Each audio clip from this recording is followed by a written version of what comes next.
Shri Ganesha Sharada Gurubhyo Namaha Ramaya Ramabhadraya Ramachandraya Vedase Raghunathaya Nathaya Sitaya Pataye Namaha.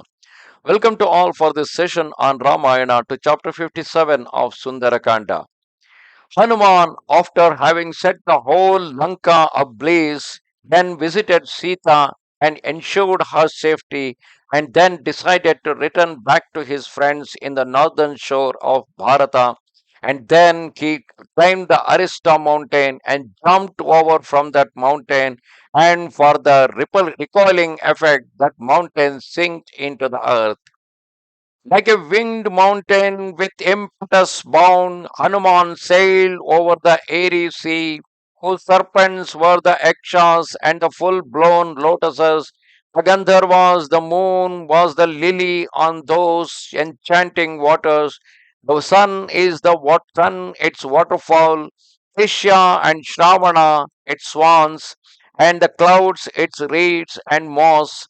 Punarvasu was the whale, and Lohitanga the crocodile, Airavata the spacious island, Swati its decoration in the form of a swan. The breezes were its billows, and the rays of the moon its cool and peaceful waves.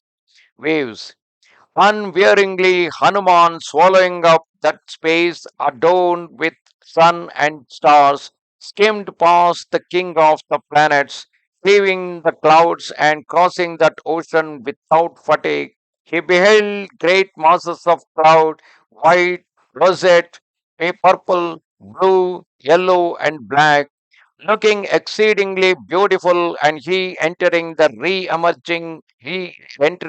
re-emerging from them, looked like the moon when it is lost to sight and becomes visible again, coursing through those massed clouds in his white attire. That hero could at times be seen and again was hidden in the sky, like unto the moon.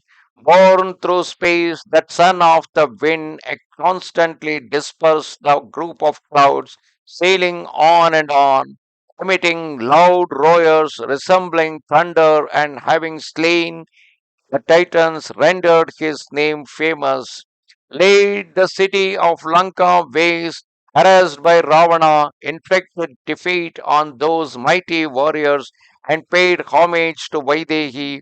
He was now returning full of glory across the sea.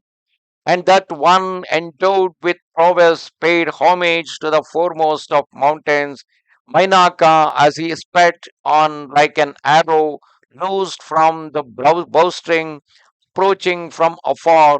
He observed the lofty mountain Mahendra like a great cloud, and that mighty monkey, having a lusty voice resembling thunder, filled the 10 cardinal points with his roars.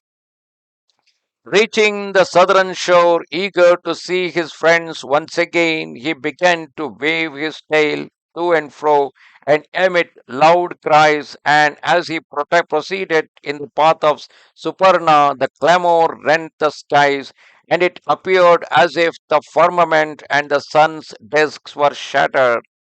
Whereupon those mighty warriors on the northern shore of the ocean, anxiously awaiting the wind god's offspring, heard the sound created by the thighs of Hanuman proceeding at great speed, resembling clouds blown by the wind, and those rangers of the woods who had been dispirited heard the roar of that monkey which were like unto thunder.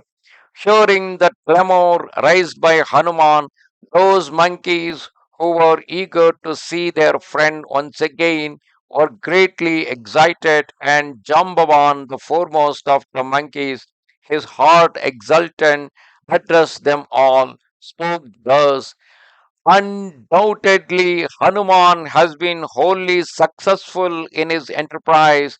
If it were not so, he would not have raised this clamor.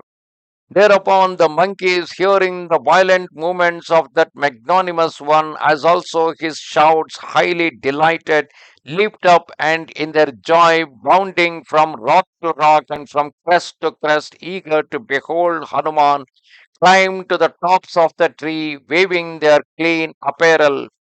And the roaring of the mighty Hanuman, born of Marutha, resembled the wind whistling through a mountain gorge. Seeing that great ape who, alighting, shone like a mass of clouds, all the monkeys stood before him with joined palms, whereupon that valiant monkey, high as a hill, leaped down onto the Mahendra Mountain, covered with trees and overflowing with felicity. He alighted on that lofty and enchanting peak like a winged hill whose pinions have been clipped and who has fallen from the sky.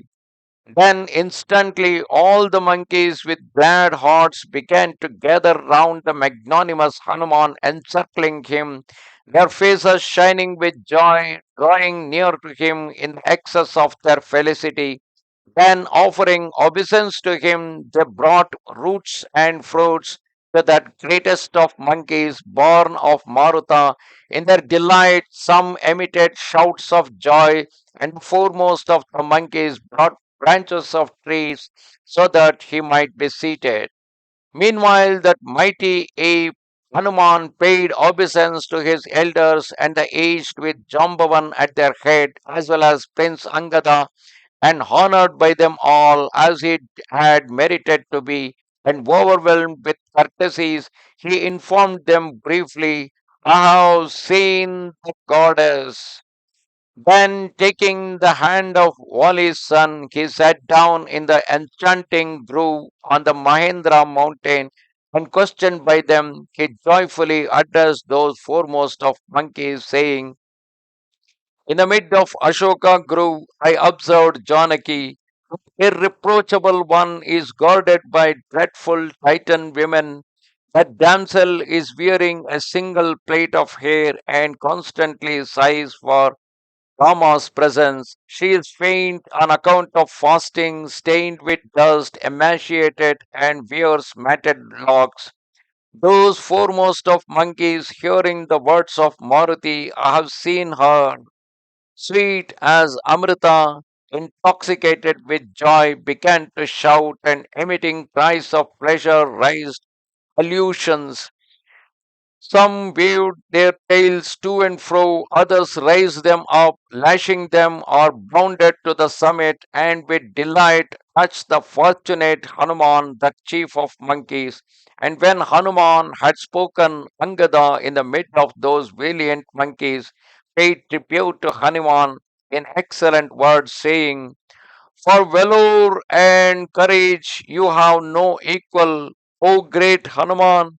Since you have crossed the immense ocean and have now returned, you alone have given us back our lives, O great one. By your grace, our purpose accomplished, we can rejoin Raghava. Oh, what devotion you have shown to your master, what prowess, what endurance. By the grace of heaven, you have been the divine and glorious consort. You have seen the divine and glorious consort of Rama. By the grace of heaven, Pakusta will abandon the grief that Sita's absence has caused him. Thereafter, surrounding Angada, Hanuman, and Jambavan, the monkeys, full of joy, brought large rocks and seated thereupon, eager to hear how he had crossed the main and seen Lanka, Sita, and Ravana. They waited with joined palms, their eyes fixed on Maruti, and the youthful Angada, surrounded by innumerable monkeys, resembled the chiefs of the gods, enthroned in heaven amid the myriad hosts. Then the glorious, renowned Hanuman, with illustrious Angada, who was adorned with bracelets, were seated. That elevated and mighty peak shone with splendor. Thus come to the end, chapter 57 of Sundara Kanda in Ramayana. Namaste Sharada Devi, Kashmir Puravasini. ತ್ವಾಮಹಂ ಪ್ರಾರ್ಥಯೇ ನಿತ್ಯಂ ವಿದ್ಯಾದಾನಂಚ ದೇಹಿ May. Good bye.